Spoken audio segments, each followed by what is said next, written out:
Na umkhakha wezokuvakasha udlala indima enkulu ekufukuleni ke umnotho wezwe laseNingizimu Afrika kanti ke kunjalo uphinde ke futhi ke ube nayo ke into ukuthi ke udale amathuba omsebenzi ngonyaka nje wedlule iLembe District Municipality laveza ukuthi ke umnotho wakhona wezokuvakasha wafaka ke isamba sika 3.4 billion ngaphansi kwayo ke le ndawo nokwenza ukuthi isifundazwe saKwaZulu-Natal siphinde sihambe phambili uma ke kubhekwa zona ke ezokuvakasha. Nawo ke inyanga esikuyona inyanga kaSeptember inyanga ke yazwa ngezokuvakasha kanjalo nawo ke nje amasiko kanti ke ukukhuluma kabanzi ngawo ke nje umkhakha wazo ke ezokuvakasha phecelezi kuyona ke tourism kulo ke uhlelo lethu sanjele uyena ke usoma business okhona ngaphansi kwawo lo mkhakha okuyena ke uMiss Uzanele Shabalala omsungula phinde futhi abayena ke umqondiswa ke inkampani yazwa ukuthi The Hiker in Me Healthy Lifestyle and Travels ovela kuyona ke indawo yasemtubatuba uzosichazela kabanzi ukuthi ke yini into emenza ukuthi ke angene kulomkhakha obaluleke kangaka kakhulukazi uma uzobheka wona ke umnotho wezwe laseNingizimu Afrika. Angikubingelele mbukeli igama lami nguSimangele isibongo sami ngowakachirwa ubukela uhlelo iCatering News Talk. Angigqugquzele ke mbukeli bayingxenye yalo ke leli hlelo sikuthulela lona osukwini namhlanje ngokuthi ke usebenzise inkundla zethu zokuxhumana ku Facebook so Catering News Talk kanti na ku X sifune futhi uyena uCatering News Talk uvula khombukeli lobalekile kakhulu kuluhlelo lethu kungakho sigqugquzela ukuthi ke ube ingxenye ngokuthi ke udlulise ke ukuphala kakho kuzona ke inkundla zethu zokuxhumana ukuze kube ingxenye kusukela ke eqaleni sizofinyelele kuona ke amaphethelo aluhlelo sikuthulela lona osukwini namhlanje imishabalala kwintokozo enkulu ukuthi sibe nawe ohleleni lwethu ngayo ke inyanga yezokuvakasha asikumukele. Yanibingelela sisima ngiyabonga kakhulu ukuthi nibe nami nosukula namhlanje babukele emakhaya igama lami nguzanele ubhiwa kaShabalala wasemtubatuba kaMsane. Ngicabanga ukuthi into engikhothe kakhulu mangabe ngifunda iprofile yakho yecompany yakho is to look at ukuthi uthi one of the key things that you want to do as a company ukuthi uqede istereotype esikhona ukuthi ezokuvakasha ziyadula and also you want people ukuthi bazi ukuthi ezokuvakasha nanoma ubani angakwazi ukuthi uyibandakanye. Talk to us about that. Yebo kunjalo uqala kwami le organization or le company eyenza ezokuvakasha njoba sibiza ngo The Hiker in Me Healthy Lifestyle kwakuwukuthi kahlehle one uqeda leyo notion because bekunento yokuthi especially ngoba senza yonke inhlobo yokuvakasha adventure tours ama sleepover tours sivakashela amanye ama province nendawo ezihlukahlukene abantu bebenokuthi no leyo nto ezwe abantu abanemali abantu abathile empilweni but when The Hiker in Me engena esithombeni saqeda wonke lokho sinabo bonke abantu of all ages from abantu abancane to abantu abadala even ama pensioners so si welcome wonke umuntu ngoba sifuna abantu bazi ukuthi kubalekile njoba sithi it's a healthy lifestyle si incorporate lokho ukuthi abantu be understand so usebenza kanzima sima abanye akungeva ngoba bengavakashi ngoba benga afford mhlawumbe isikhathi or the know how or okay sengihambile ke ngaye eThekwini or ngaye eDrakensberg ngizofike ngenzeni that is where The Hiker in Me comes in ngoba senzela abantu ama packages are affordable mangabeka ngaleyo ndlela ukuthi noma ngabe awusebenzi kodwa unaleso stipend ositholayo noma ngabe uyasebenza from ezansi kuze kuyofika kuphi noma ubani angakwazi ukuthi afford lawo ma package. Yeah, ngifuna ukunikeza this opportunity to also explain mhlambe in detail. I think usuqalile kancane ukuveza ukuthi ama package enu enza ukuthi kube easy for people ukuthi bakwazi ukuvakasha. Yiphi indlela ezo Hiker in Me enenza ngayo ukuthi umbukele uhlele ekhaya akubone ukuthi nami ngila eMtuba ngila kaNongoma ngikuphi nami ngakwazi ukuthi ngiyibandakanye nezokuvakasha. How do you make it easy for umbukele ukuthi naye ayibone engxenye njengoba nithi ni breaker that stereotype leyo into esemqondweni nomuntu ukuthi uma ibona mhlambe even ithombo on social media abantu bevakashile athi ayi kumntakabani shutha yes kumntakabani kunjalo. Okay, into yokuqala njengoba sithi imali phelele igama lethu sithi The Hiker in Me Healthy Lifestyle. Now uma celebrate mangizoqala nje lapho eqaleni so that umbukele ekhaya azoba nesithombo ukuthi sisuka kuphi sifike kanjani la. Uma sithi ke The Hiker yaqala lento ihobby kimina. I've always loved traveling and doing ama extreme sports nama adventure. So uma ngiqala benginokuthi uyazi social media idlala indima enkulu empilweni zethu uyaposta and then bayabuza how ikephi lana ubuhambeni nathi bokusithatha uhambe nathi ngenilanga so kwaqala bethi abantu baya kulento ka B uyayibona leyo nto njalo mase umuntu ayasikho siye kulento ka B so ngayibona ukuthi no I wrong masebethi into yami let me put something ezomenza naye own so if it's the hiker in me hike as much as yes it's ambiguous in a way ukuthi hiking will break her down umuqwala intaba that's hiking kodwa also masikhuluma ngento ephakamayo enyukayo ngithi masikhuluma ama petrol prices enyuka uyayizwa bethi kune petrol hike uyabona so ngiba nento ukuthi there's that thing within you njoba uthi the hiker in me so umuntu vele ofuna izinto ezi right mina mangithi in me uzisho wena as an individual awusasho the hiker in B so we have already taken care of indaba yengqondo mase silapha then asigcini ngokuwalk masibuya from that walk siyahlala sixoxe about mhlawumbe umuntu nento engamhlelile kahle ufisa ukuyishare or ukuventa and then we pray together we have taken care of the spiritual parts of the healthy lifestyle and then kulama sessions esiba nawo we invite different talks speakers abazokhuluma mhlawumbe ngama finances ukubaleka kokunakekela ama finances akho as a person so it's not just the hiking thing nje but siyakhulisana ngendlela ezihlukene and we have taken care of that financial healthy parts so yikho sithi ke it's a healthy lifestyle not just ukuthi sinakekela ukuvocavoca umzimba but u healthy wena wonke because it's pointless ukuthi u healthy emzimbeni yes ufit but emphefumulweni nasengqondweni awukho kahle so that is where the hiker in me comes in and enye into kakhulu esinakekelayo we have more local trips than awangaphandle sinento ukufuna ukupromote tourism especially eKZN especially in our district nokuthi ke abantu bebona ukuthi it's not that complicated akudingi ukuthi uzube isigwili esisuka kuphi or uzuye ko Dubai zikhona izindawo ezinhle ezisurroundile ezi showcase ubuhle beKZN esiphila kuyona sometimes it's just a hike yaseintabeni zangasekhaya umuntu osuke lokushini nokhulele lokushini nokhulele edrobheni has never been up the mountain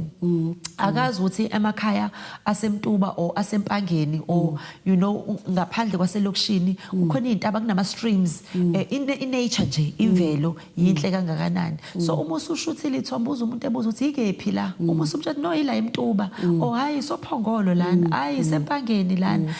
kuba naleyo interest the next time usu advertiser ihike yalapho then inamba seyinyukile bazela nje ukuzobona lo mfulo ohambayo or ubona lezi intaba ezisondelene and all of that and enye into engiyithanda kakhulu ngalomkhakha sisima amathuba omsebenzi automatically azenzakalelayo kubenefita if sine event whether eyokuhike yosuku or weekend kune ripple effect sizodinga abantwana abazozolekelela with catering sekunethuba lo sekunomuntu ozobeka isiko etafuleni ama B&B endawo masidinga indawo ukulala sisebenzisa wona ngithi size la ngeke siyobhuka eThekwini kodwa sibe size la eBay automatically sizobhuka indawo ezila eBay sizothenga ukudla la eBay sizokwenza igrocery yethu la eBay so automatically nomnotho just ngale project sekuthinteka imkhakha eminingi ngalokho nje kuphela so sisuke nje ukuzela ukuthi abantu be understand ukubaleka kwe-tourism ukuthi the minute usuka nje kule habitat oyijwayele usuya kwenye usuyi tourist njalo akudingi ukuthi kuzokuba ukuthi ngoba uqhamuka phesheya noma uqhamuka eCape Town khona la endaweni yangakini uyakwazi ukuthi ube i-tourist so ilokho ke nje okukhulu kunakho konke esiqhatsha ngakho as with the hiker you've explained izinto eziningi kakhulu ezibalekile you've touched on the issue of employment okubalekile kakhulu because nomkhakha nawo uyayiaddressa kakhulu indaba yokuntuleka kwamathuba omsebenzi but ngiyafuna ukuthi sikhulume ngaleyo ukuthi kancane ukuthi mangabe uhamba lapho uqala intaba kukhona into enzeke emqondweni wakho we know ukuthi you are faced with the issue of mental health abantu abaningi they are suffering for umbukeli wethu mhlambe ongaqondi lokho uthola ukuthi mhlambe ubhekene nokukhunyabezeka komqondo do you think participating izinto ezifana njengalezi kungakwazi ukuthi kumhile kumsize kule mhlambe lokukhunyabezeka komqondo asuke ebhekene nakho kakhulu sis we've had a lot of testimonies if I can just make a quick example there's a hike esayenza normally ngiyayithi mina mhlawumbe asikakafiki as the hiker in mikuleli zinga lokuthi siphakamela abantu as much as sithi hayi mhlawumbe deadline yethu for a Saturday hike is Friday mini ngo12 but makufika umuntu ngo5 ntambama or ngo6 athi kosama just only saw this now can I still join saba welcome and only to find uzobona umuntu esethi sisingiyabonga for giving me an opportunity ukuhamba nje endaweni ehlukile than le engisuka kuyona nezinto engibhekana nazo ekhaya that break nje yalawo ma-hour kukhona la ngilekelela khona ukumitha nje abantu abahlukene ubezwe bekhuluma ngoba ngesikhathi sesixoxa athi umuntu yazi ukuthi bengithi mina ngedwa nginenkinga I didn't realize ukuthi kunabanye abantu and lokho kusilelela ukuthi ngesikhathi umitha abantu khona lokho kwehlayo uhleka nabantu uzobona izinto ezizokuhlekisa lapha mhlawumbe khona uzothi uyanyuka awe or whatever you know sihleke uzosho umuntu uthi yazi isimo engifike ngiyisona ngisho ingqondo yami ngizwe inokuthula sometimes sivashela indaweni ezimpophoma isound nje ye nature ukukhala kwezinyoni lo moya ohlukile ophefumulayo wezihlahla oclean amanzi umsindo wenziwa amanzi it's so tranquil and it's so relaxing kuningi ubuye umuntu ngempela enokuthi yazi ngisho kuthiwa bengiye kwi-spa angitholi the same effect engitholayo because kumthinta right engqondweni la okuyi-center of yonke into esukenza umphela ezinye izinto zenzeka subconsciously uyicabanga ngisho ungafisi ukuyicabanga you reminisce about them so makulapheke leyo source automatically umuntu wonke owena ulaphekile so I've seen so many testimonies abantu befakazela ukuthi imuphi umehluko wenzeke empilweni zabo ola longo becabanga ukuthi uyagula kanti they just needed that break nje away from everything uyabona so ngingakufakazela kakhulu ukuthi ubokuzame nje nawe ubukele ekhaya I'm sure ngakini khona indawo nje eyisiganga evulelekile uke nje uvuke one morning and take a short walk uzizwe ukuthi uzobuya ingqondo yakhe isafana yena before uthathe leyo walk uma ngabe sibuka uthengisa market ngifuna sibheke nje ukubaleka kwa umkhakha we tourism how important it is ngabe sibuka uthengisa emarket asithengiseke mkwele Kaizer News Talk mangabe sibuya singena kuso isigaba sesibilisa lokuhlelo lakho iKaizer News Talk oyibukelayo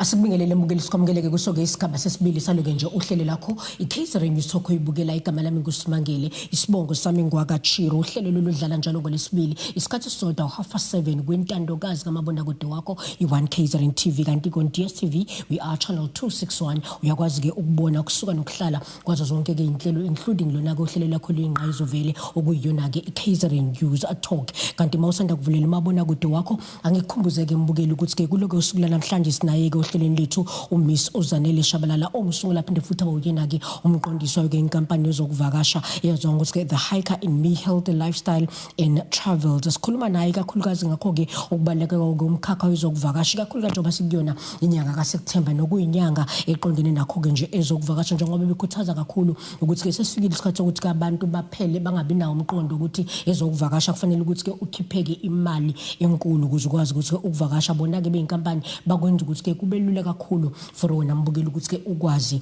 ukuvakasha njengoba beveza ukuthi ke imkhakha lo obalekile kakhulu kona wonke ke nje umuntu ngiyafuna ukubheka mishabalala ukuthi ke kuyona inyanga kaSeptember sikuyona ibaleke kangakanani kunina nikhona kona umkhakha we tourism ibaleke kakhulu to be honest sesimama siqala lento njoba ngisho yaqala as a hobby but as usuphakathi then you realize ukuthi hayibo lento inkulu kunalokho bengicabanga to a point ukuthi before bengizenzela ngingazi nokuthi kunama regulations ekufanele siphile ngaphansi kwa kunama compliances kunama bodies ekumele sibelonge kuwona as a tourism akwazi ukusiprotecta protecte naba clients ethu okuabavakashi so ngiya affiliate ne Etia kukhona nenkampani yeze tourism ebizwa ngoSATSA okuyona enakekela nje njenge body enakekela ezokuvakasha or ama tourism companies or ama tour operator kuningi engikufundile enye yezinto ezibaleka kakhulu I've only just realized kuleminyaka edlule ukuthi kahle hle especially la eKZN especially futhi la eNorthern KZN la singakhona khona tourism is one of the main drivers ye-economy la kwisifundazwe sethu because sina asinayo luxury njengalamadolobha amakhulu anama-factory amaningi nananani so izinto kuyizona zona nje eyihamba phambili that I've learned indaba ye-tourism ne-agriculture iwona ama-drivers ethu ngempela when it comes to economy so kuyasijabulisa kakhulu kuba ingxenye yento oyibonayo ukuthi ithuthukisa indawo even uqobo ngoba the more senza lezi indawo zokuvakasha sishutha siposta kunabantu abasuka ngaphandle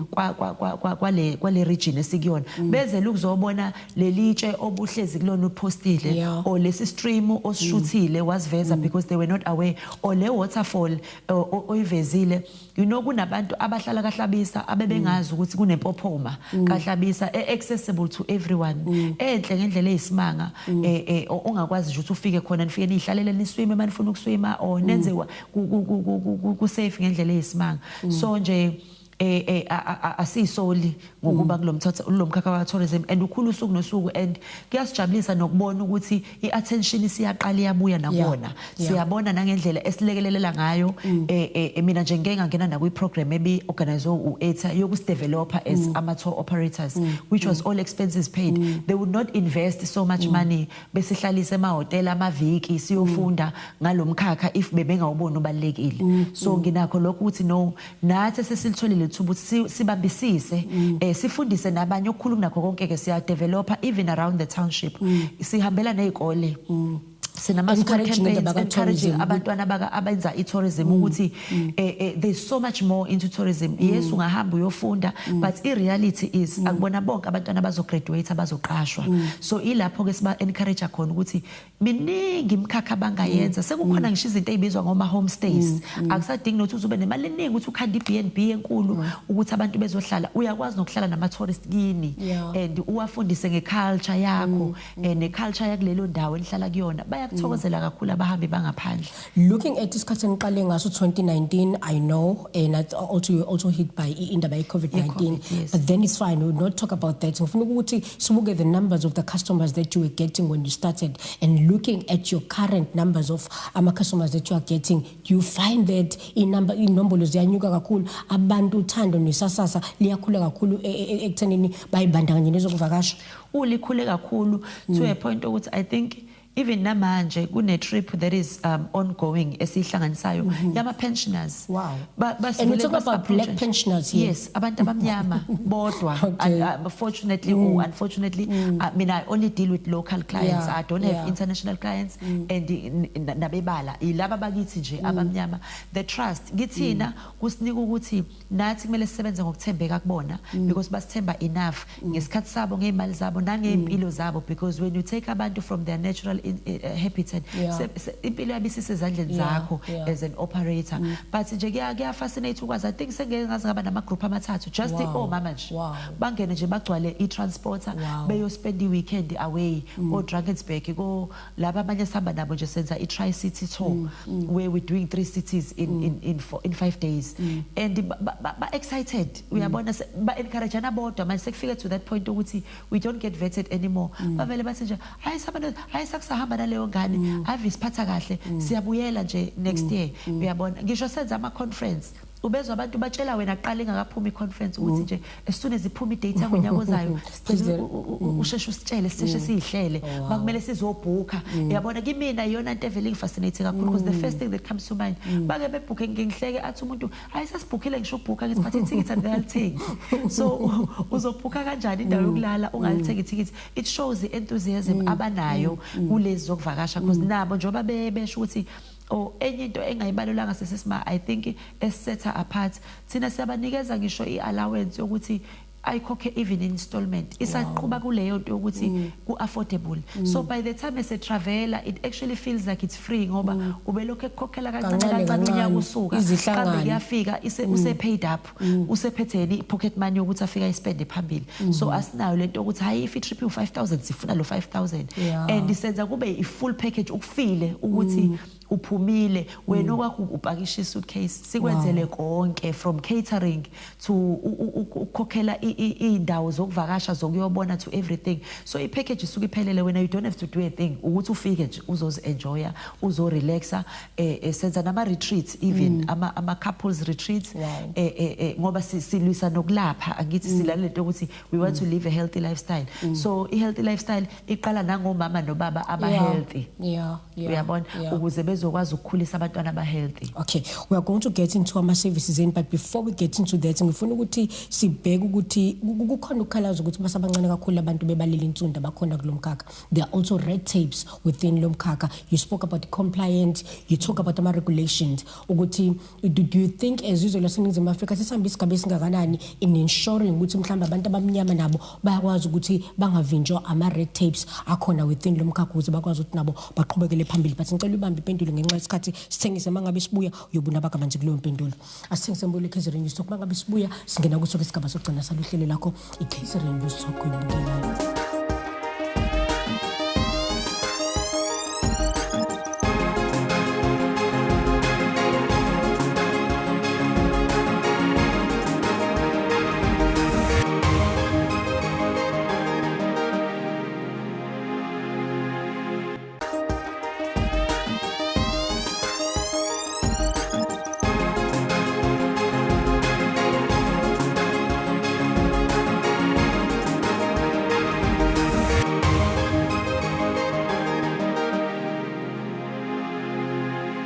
Asibingelele mukeli sikwamukele kusoka isikamba sokugcina salo uhlelo lethu iCatering News Talk uyibukela. Ngikhumbuze ukuthi kuluhlelo lethu sanjalo uyena ke usomabhizinisi ohloniphekile ovela ngaphansi kwayo ke inkampani yazo ukuthi the Hiker in Me Healthy Lifestyle and Travels okuyena ke uMiss Uzanele Shabalala ovela kuyo indawo yaseMtubatuba. Sikhuluma kabanzi ngalo ke ibusiness lakhe alenzayo ngaphansi kwayo komkhakha we-tourism. Ngifuna Shabalala sibheke kakhulu indaba ama red tapes. We know ukuthi baningi ama red tapes akhona because ibala labantu abantsundu lisencane kakhulu ngaphansi kwawo lomkhakha nokugcina ukuthi ama red tapes avimba ukuthi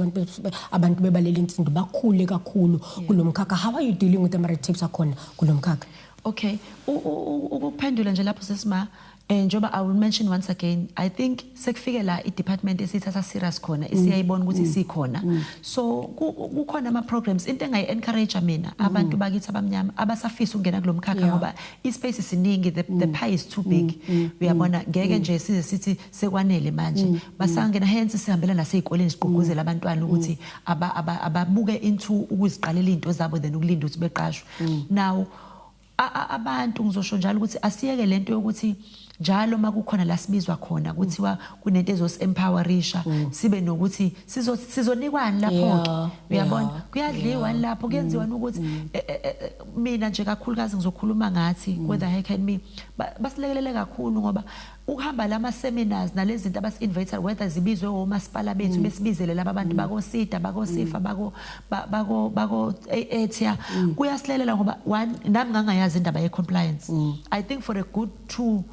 years bengi-operatela nje nginokuthi ngoba i-registile nje inkampani bengazi ukuthi nje ngoba yona i-registered.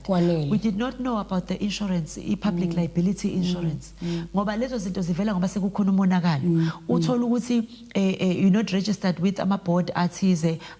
isuke khona indawo nje enjengo-SIDA well seku-SIDFA manje bayalekelela free of charge ukukuregister ukwenza ube compliant as much as possible. Lokho kulekelela nasekuthenini kunama-funds that are put aside specifically ukulekelela osomabhizinisi in particular baka tourism.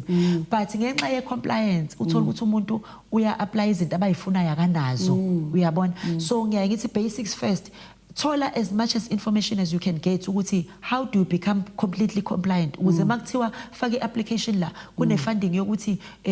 uyalekelelwa financially ngebusiness lakho la tourism. Uthola ukuthi mabefuna le certificate unaso, mabefuna le affiliation unayo ukuze bebone ukuthi serious kangakanani ngoba ezinye ay costing ishimali. Isikhathi sakho ukuthi uyinikele uyowahlalela lama seminars whether for a week or for 2 weeks uyozideveloper. Mawuphuma lapho uzobusukwazi ukuya kunoma imuphi umnyango uthi no but I'm registered with uSATA but I'm registered with uEtia lokho kwenza ukuthi nabo ube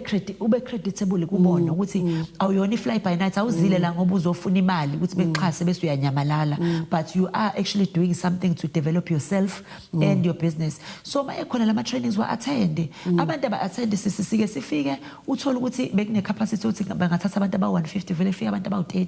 or aba 20 uyabona. So uvela ubona ukuthi no we still have a long way to go ukuraise leyo awareness ukuthi sometimes now you have to meet them halfway ngoba ngona konke abazofike bekunikeze kona esandleni nami leyo information ngithola ngoba mangizwa kuthiwa kubizwa abantu kuza abantu baka Etia ngiyahamba ngiyozwa kumasipala wami ukuthi ngingenze njani ukuze ngibe ingxenye leyo conference ngingenze njani kulonyaka nje for the first time beki part of I travel indaba you know I would not have gotten there if I was not part of the circle or lama programs engingene kuona they pay for everything yabona nakule ndaba engaya kuyona I was even transport yangithatha ekhaya phinde yangibuyisa ekhaya all the way to Durban bangibukhele hotel ngakwazi ukuthi ngiyoparticipate ku indaba there was nothing special about it engakwenza mina from my part kwakuukuthi nje I was showing up abantu ngaba encourage lapho show up ngeke bekwazi abantu uhlezi kulelo khona uhlezi kulona. And I guess you're saying ukuthi uhulumeni is doing a lot in terms of addressing ama red tapes and assisting osomabhizinisi abakhona emkhakheni wokuvakasha. Kuningi njoba ngisho ukuthi vele besivinjwa yilokho but bazama ngazo zonke indlela ukwenza kube accessible kuthina yithina ke manje sekuselekthina ke manje ukuthi siyafuna yini ukusizakala mina nje I can say ngisizakala in a space of 2 years nje kukhulu kakhulu esengilekelele khona ukuthi umsebenzi esiwenzayo as with the hiker in me wazeke sesifike to that point where people don't vet us they just know oh maybe post the hiker in me hayi ngabasebenzisa before they are very efficient ngihamba nabo but awukwazi ukufika lapho ungenzi your due diligence. Ngicabanga ukuthi umele ezobalekile kakhulu udlulisa kakhulukazi kuyona lenyanga yezokuvakasha nekakhulukazi mangabe uzobheka inombolo zokutoleka kwamathuba omsebenzi when they are young people abahleli even with ama qualifications aka tourism uyabachazela njengamanje kusikulula kakhulu ukuthi bangene kulomkhakha ngiyafuna ukuthi singene kuma services zeni ku hiker and me ukuthi ikuphi nakuphi kumbukelo bukelo hlelo. Okay. It brings a smile to my face because I'm very passionate about what I do. But at the same time, because we say, Tina, this is a ministry. Yeah, but this is a calling. We go beyond just providing a service or it's about imali. Yeah. It's about the transformation that you see in billions of abantu. You know, uma groups asiba na ukhayika uzwe umuntu ethi nje hayi kanti guys ikhayikwa nini na inyanga iphela singayile konke lokho kuyawuthobisa umoya ngoba it means ukuthi ikhona lento kubantu basebenzelayo. So ama services we range from like I said ama day hikes where we just go mhlawumbe siyo hike kaNongoma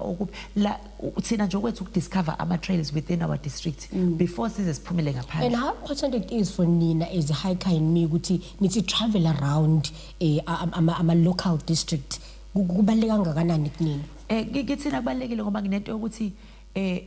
asikwazi ukudevelopa ama cities amakhulu asevele se developed. So it goes a lot with development because njoba ngisho ukuthi every time we discover indawo I travel a lot mina for no reason at all. Sometimes I'll just get up and say yazi I just want to go and explore uNongoma. Ngabona nje indawo interesting ngayibona indawo engibona ukuthi abantu bami bohambo lami bazoyithanda then I find out as much as I can safety around leyo ndawo, who do I speak to access leyo ndawo. The next thing I take pictures of leyo ndawo to create sort of an appetizer ukuthi abantu bathi ayibo ikuphi le ndawo ngeke sifuna ukuyibona nathi akithi bayibone ethombeni iqala lapho siqala digital then bese kuba khona ke abantu abathi no we definitely sifuna ukuya lapho. So kubalekile kakhulu njoba ngisho one kusilekelela ngamathuba emsebenzi transport angithi manje lento igcine sine collaboration. I don't own ama transport. I have to consult abantu abanama transport abazositransportela laba abantu abaya lapha. At the same time sekunethuba futhi kunabantwana about 4 or 5 esefana belekelele ekitchen in terms of preparing meals for these people. Uyabona ukuthi sekunomuntu ozolala nesikwe ekhaya obekade engenaso izolo. So no showcase ke indawo yangakithi nokuyigqatsha nokuveza amasiko empilo akuleyo ndawo esuke sikuyona because uma sifika ngenze example let's say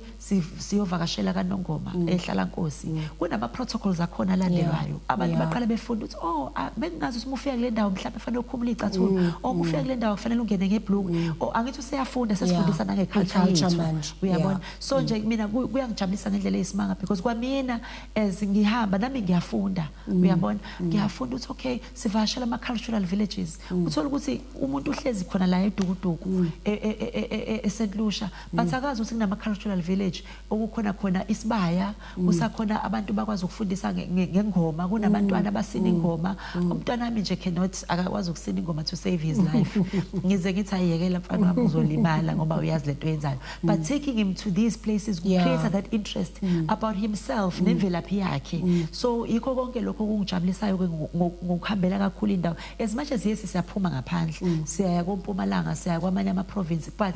uhambo lethu olukhulu kakhulu lula kuthina